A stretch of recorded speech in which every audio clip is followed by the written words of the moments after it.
Dr. Degwekar from India, and his topic is thorium utilization in accelerator-driven systems. Dr. Shashnikant Balwant Devekar is working as an outstanding scientist and is heading the mathematical physics and reactor theory section. Dr. Degwekar has worked in various areas of mathematical and computational reactor physics, such as transport theory, Monte Carlo, diffusion theory, reactor kinetics, and burnup. He has also worked in the areas of accelerator-driven systems, thorium utilization, and theoretical methods in reactor noise analysis and passive neutron assay. So I'll give the floor to Mr. Degwekar. Chairman, I'll be presenting on thorium utilization ADS, and along with my other colleagues, Mr. KP Singh, Arun Singh, and Pradeep. You have, of course, heard of this three-stage program more than once, and it is in connection with this three-stage program that we have to look at our program on ADS also. So I'll just quickly run through. In the first stage, we have thermal reactors fueled with uranium, which will produce the plutonium for fast breeder reactors. And these reactors will breed plutonium to expand the program and produce U-233 in the blankets of these reactors. Finally, in the third stage, either fast or thermal reactors based on the thorium-uranium cycle will be used. In addition to, of course, the breeding part, there is also the question of waste transmutation, which is also being studied. And it is known that fast reactors also can be used for waste transmutation. And of course, accelerator-driven systems are emerging as new possibilities. In addition to this, we have this program of thorium utilization, mostly as part of the third stage. But we also wish to understand whether there are alternative scenarios, either for early introduction of thorium or for improved breeding. And for this, there is interest in accelerator-driven systems and molten salt reactors. This is a quick outline of the ADS program for development of ADS in India. There is a program for development of a high energy, high current proton accelerator. The current is set to a value of about 30 milliamperes, and in the first phase, that is the LEHIPA, which is going on at the moment, this will be taken to the beam will be taken to an energy of 20 MeV, and in a subsequent phase, there will be a high energy LINAC of 1 GeV will be developed. There is a program for development of spallation targets and materials. And in the first phase, we have development of computational tools for understanding spallation reaction analysis in the target and for thermal hydraulics of LBE target simulations.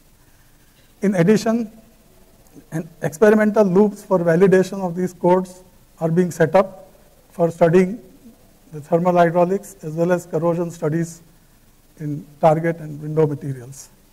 There is a reactor physics program involving development of computer codes and nuclear data and basic theoretical studies associated with accelerator-driven systems.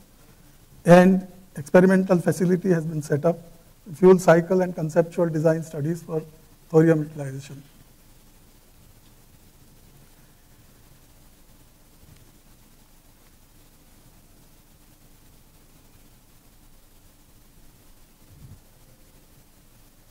Okay, sorry. This is the development of the first stage of the accelerator involves a 20 MeV, development of a 20 MeV proton accelerator. The LINAC route is being chosen for this purpose. And several components associated with this first phase have been developed, like the ECR ion source, the low energy beam transmission line, 400 keV RFQ. This is actually not, sorry. This is not for the LEHIPA itself. This is for a smaller RFQ, which was used for trying out the larger one, which is associated, and that is shown on the right over here. This is the LEPA RFQ. Then the drift tube LINAC, and then RF couplers, the RF systems, and 1.3 megawatt clicitron. These are some of the components which have been developed. And the present stage is that these technologies pertaining to high current ion source, high voltage power supply, RF microwaves, low level RF, control and instrumentation, beam diagnostics, all this has been developed. And at the moment, we are on the stage of this development of the 3 MeV RFQ, which is the first stage of the acceleration. And in this, the accelerator beamline has been assembled and put under vacuum, which includes the ion source, the ion energy beamline, transport line, and first 2 sections of the RFQ have been put together along with the RF coupler and window. And acceleration of the beam to an energy of 1.5 MeV is expected to be taken up shortly. In the target experiments, this is a loop which is showing that there are two sets of experiments which are proposed. One is that of developing a target and coupling it with the cyclotron proton beam. This involves 30 MeV 500 microampere protons, coupling of the beam with the target. And the studies that will be, the issues that will be studied will be window heat extraction, radioactivity, gas handling, irradiation studies, control and instrumentation, remote operation and dismantling after the irradiation process. There's another loop which is coming up, which has at Trombay itself, and that involves thermal hydraulics code validation, primary coolant development, corrosion mitigation studies, component development, diagnostics, control and instrumentation, and getting some operational experience on handling such systems. And I'll be mostly discussing this reactor physics part of the ADS program, and specifically related to the thorium utilization. Besides basic theoretical studies and computer code development, this also includes an experimental facility, which I'll be showing, and studies associated with this experimental studies, and some studies on thorium utilization ADS. Now, among the theoretical studies, the development of computer codes, ADS involves higher energy particles as well as distributions which are quite different. So for that, several codes such as Monte Carlo and transport theory based burn-up codes have been developed, and to study the kinetics and simulation aspects of it. And a new theory, this reactor noise is a technique which is being used for studying the subcritical reactivity for its monitoring and measurement. And we have developed a new theory of noise in ADS, because accelerators are deemed to be different sources than normal Poisson sources which are present in radioactive decay.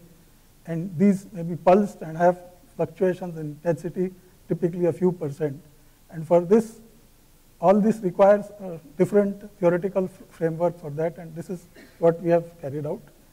Then this is part of the development of the associated with measurement of subcriticality. Another development has been methods for determining the alpha modes, because these help us in deciding the zeros of the higher modes, and these can also decide where we would locate detectors in pulse neutron and noise experiments. I'll be coming to this topic later. Similarly, for carrying out simulations of these experiments before we carry them out, pulse neutron and noise simulators have been developed based on diffusion and transport Monte Carlo. And simulations associated with this have also been carried out. This is the experimental facility which has come up at Purnima Laboratories. This consists of a neutron source of 400 keV DC neutron accelerator. It can be operated in pulsed and continuous mode. The target is a titanium deuteride target on copper substrate. And the subcritical reactor is basically a natural uranium high density polyethylene moderated reactor. And the simple design of this permits us to do away with a large number of safety issues that would have come up with reactors which can go closer to criticality. The K effective of this is close to about 0.9, and a beryllium oxide reflector has reduced the number of fuel rods that would be required. Among the experiments that are planned in this system are flux spectrum, K effective, power, subcriticality measurements. This is one of the simulation studies that we carried out for just understanding the effect of the higher modes that would appear in pulse neutron as well as noise experiments. So it is understandable that since the K effective is so low, it is 0.9, a large number of higher modes would be present in the pulse flux distribution. And if you locate the detectors at any position in the reactor, say here or here, then we do not get a single exponential. That is, what it indicates is that you get large number of modes which are also higher modes.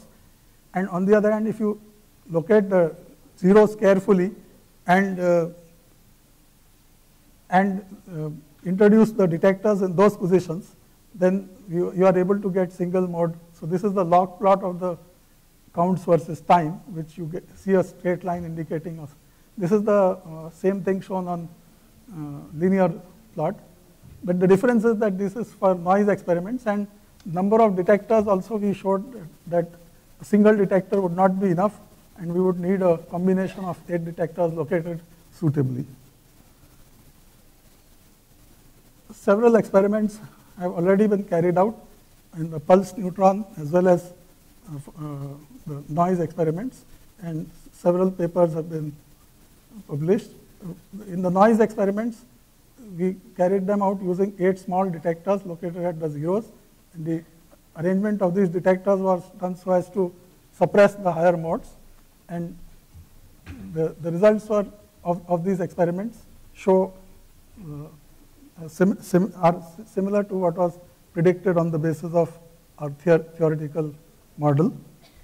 And reactivity measurements based on this also show good agreement. So several papers have been published in this area on the pulse neutron as well as in the noise experiments. Then I will come to the main topic, that is ADS for power production using thorium. We got interested in this because of the first publications of Carlo Rubbia group through this report. They described a thermal and fast energy amplifier, and the fast energy amplifier was shown to be superior in many respects, uses thorium in a self-sustaining mode with K effective in this range, and produces about 600 megawatt electric with a 1 GeV beam of 10 to 15 milliampere current. Now when we came across these studies, at that time this 10 to 15 milliampere itself seemed to be a very tall order to achieve, considering that the highest proton accelerators at that time were less than 1 milliampere. So the first question was, can we reduce the accelerator current for the same power and K effective? So the answer was in the form of the one-way coupled fast thermal ADS reactor, and with this concept we were able to reduce the current requirement by a factor of 4 to 5. And this, more than anything else, this gave the impetus to the program, because it became possible to view the ADS as a low current accelerator driven system. So currents which are either almost achieved or are more likely to be achieved in the near future. So that is how it was viewed. But however, the next question, the most important question was that since this energy amplifier operates the thorium-uranium cycle in the self-sustaining mode, And moreover, since it uses plutonium as the initial seed fuel, so if we were to go in for this route, our program would stop at maybe 60 gigawatt because there would be no breeding in this. So the question was, can we have breeding? And just as we get energy amplification through the use of one-way coupled ADS, whether we can also get breeding. So we quickly realized, of course, that the extra breeding that is coming in accelerator-driven systems is primarily because of the neutron source, that is external neutron source coming from the spallation neutrons. So if we reduce the current requirement, then of course, whatever additional breeding we could have got, that also will not be there. So our interest then shifted from one-way coupled ADS to that of, can we have some advantage in the fuel cycle?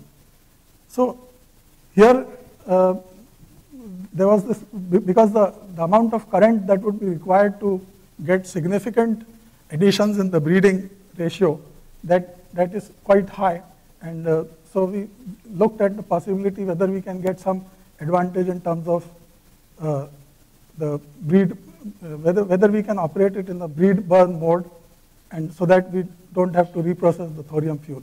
So this was another study that was carried out. And finally, can we obtain significant breeding rather than the self-sustaining cycle? And for that, what we will have to do. So this led us to the two concepts, ADS concepts.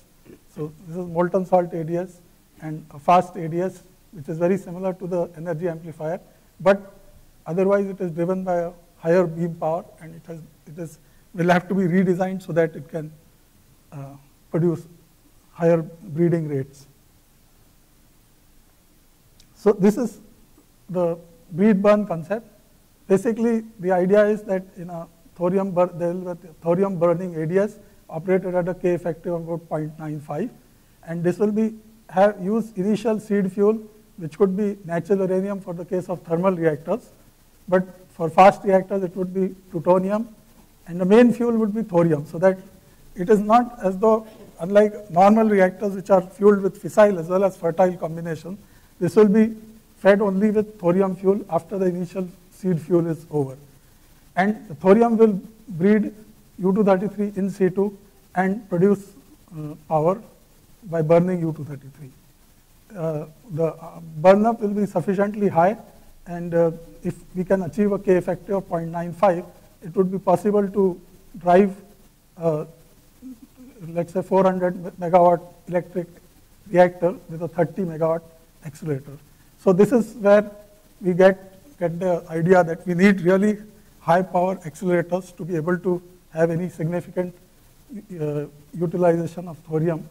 Other than, of course, if we take it very close to critical and we can power the reactor with much lower power accelerators, but it would not be possible to get any significant breeding out of it. Anyway, our studies concluded that if we can operate both thermal as well as fast breeders, breed burn concepts with this, the thermal has the advantages of using completely natural fuels like uranium and thorium and obtaining high burn-ups like 100 gigawatt days per ton. But its main disadvantage is that the K effective and gain will be quite low, and also that it would pose severe peaking problems in the core. The fast burner is somewhat better off. If we use metallic fuel, it is possible to, of course, the initial fissile seed would be plutonium, but the thorium would not have to be reprocessed. Higher gain and higher K effective is possible, and the only thing is that the discharge burn-up of the fuel goes to 400 gigawatt days per ton. Here also it is quite high, 100 gigawatt days per ton. So it is not as though we get this advantage of higher burn-up, but it is that we are required to burn the fuel to this extent so that we can achieve a K effective of 0.9 or 0.95.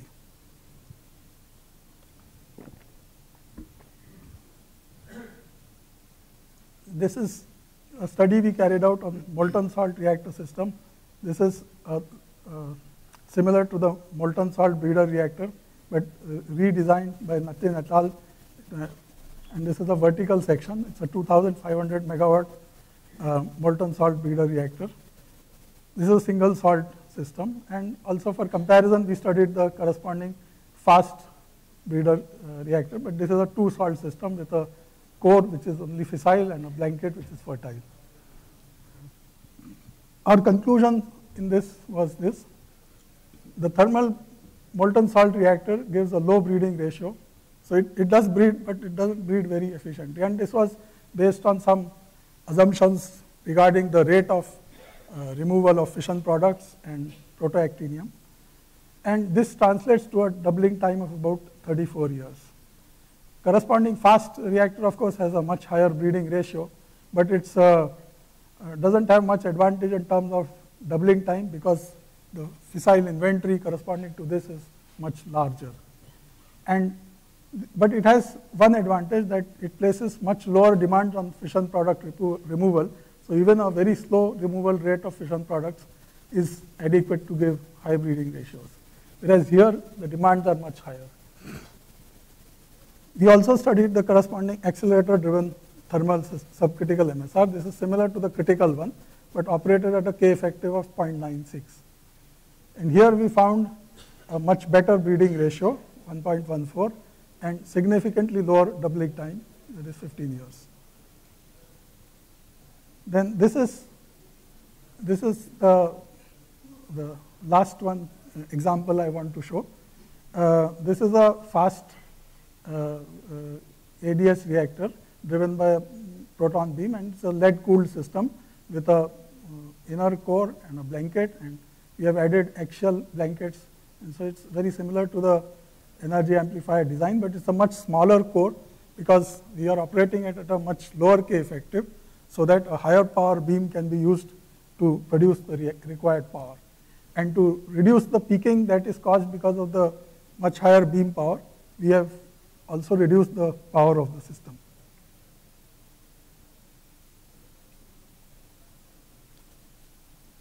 So the objective of this study was to see whether we can get thorium utilization with significant breeding and a high degree of safety. And the solution was this lead energy amplifier, which is similar to the energy amplifier, but operate at a 30 megawatt beam power. So other features are similar. We have natural convection cooling, but a much smaller power reactor, lower K effective and higher beam power. And this gives us a much shorter doubling time and higher breeding ratio, higher burn up of the fuels, and higher specific power and low peaking. These were the requirements. So this is the radius and height of this core, and the number of inner core assemblies and outer core assemblies. These together add up to much smaller than the higher power, the 1500 megawatt system. So this is designed to produce about 900 to 1000 megawatt of power. And we changed the enrichment also. We had to change somewhat to be able to get the right parameters. We introduced radial and axial blankets to improve breeding. The accelerator type is the LINAC, and the 30 milliampere LINAC that is being designed and developed in DRC, and spallation target as well as coolant is lead. This shows a variation of K effective with time in the first cycle, and we have studied it up to 3 cycles, the system, and this is the variation of power with time. Initially, because of the higher K effective, we get much higher power, so we'll have to operate at a much lower beam power, but later on the power more or less stabilizes at around 1000 megawatts. So this can be treated as the rated power of the system. This shows the axial peaking, axial distribution, and this is the radial power profile of the system. This is the variation of U233 with time. So these are the gross features of the system. Thermal power is 900. The set value of the K effective is 0.95. This of course varies depending when fueling takes place and all that. Average discharge burn up that is achievable is 70 gigawatt days per ton. Average specific power has been kept the same as in the energy amplifier design. This produces U233 at the rate of 100 kg per year, which translates to a linear doubling time of 28 years. And it operates in a cycle length of 24 months in which portions of the core are discharged and then replaced with fresh fuel.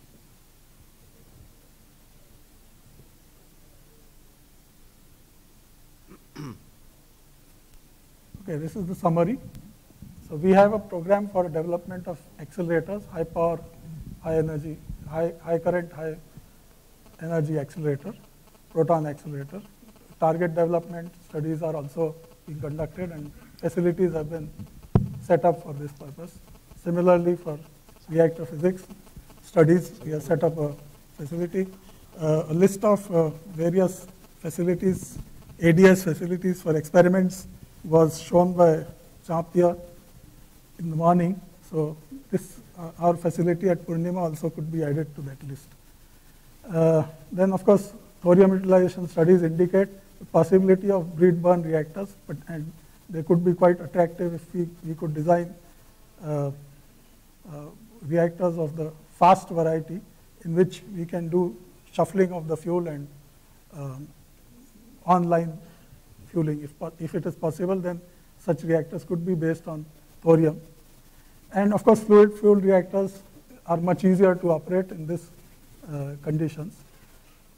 We also have studied the solid fuel breeder ADS to minimize the doubling time and to get as high a power that is permissible by the fuel from the power peaking and other considerations. I would like to acknowledge inputs received from Ion Accelerator Development Division, Neutron and X-ray Physics Division, ADS Target Section for this talk. Thank you.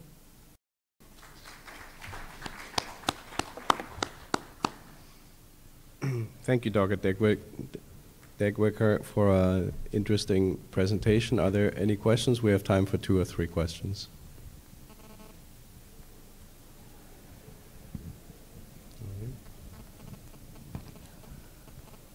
If we compare with metallic fuel fast breeder reactor, how the doubling time compare with ADS? Metallic fuel fast reactors will give much better doubling times because they are using plutonium fuel, and you know that the eta of plutonium as well as the fast fission factor of uranium-238, they are much superior to that of uranium-233 and thorium in the fast spectrum. But with ADS, so we cannot compare metallic fueled fast reactors based on the plutonium-uranium cycle with anything that you can do with the thorium cycle. But with ADS, can we improve the doubling time further? Yes, sure, and that is what we have tried to do. We have tried to improve it from what was probably 70 or 80 years of the energy amplifier to about 28 years, which we could get by increasing the beam power. Thank you. There's one over here.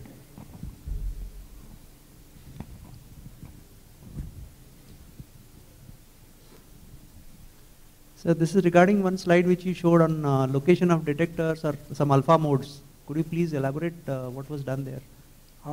See, the diffusion equation admits, even the transport equation admits solutions which are called eigenfunctions of this equation. And there are different kinds of eigenfunctions, the k eigenfunction and the alpha eigenfunctions. And the alpha eigenfunctions are, of course, more suitable for time-dependent problems because they are time eigenvalues, basically. So for studying pulse neutron experiments or noise experiments, which basically highlight the time-dependent behavior of the system, we developed methods for generating higher alpha modes, that is, in addition to the fundamental mode, higher alpha modes. And based on the knowledge of these alpha modes, wherever we find the higher alpha modes are having a 0. See, the alpha modes can be positive or negative inside the higher alpha modes. And the points at which they are 0, they will contribute nothing to the flux. So if you place detectors at such positions, then higher mode contributions can be eliminated. So with this, it is possible to eliminate not only the anti-symmetrical modes, but also the first set of symmetrical modes and the third set of anti-symmetrical modes. So that way, the contribution from higher modes comes only from the maybe 27th mode onwards. So many modes we are able to suppress. So because of that, when we carry out such an experiment, we get only, for all practical purposes, only the fundamental mode. And that is what is used to estimate alpha. This is required because our subscript K effective is very small, and presence of higher modes is going to be quite large. Thank you.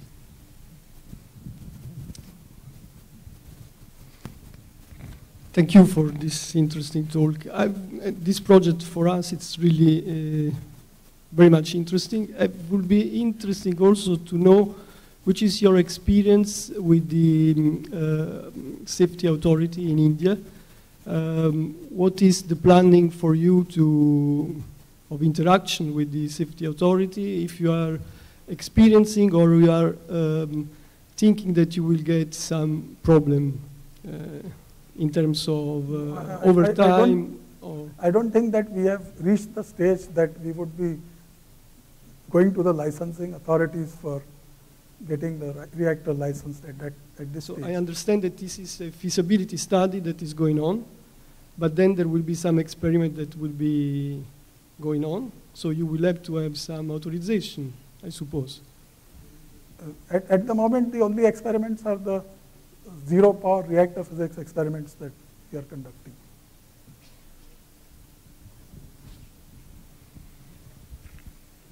Okay. Thank you very much.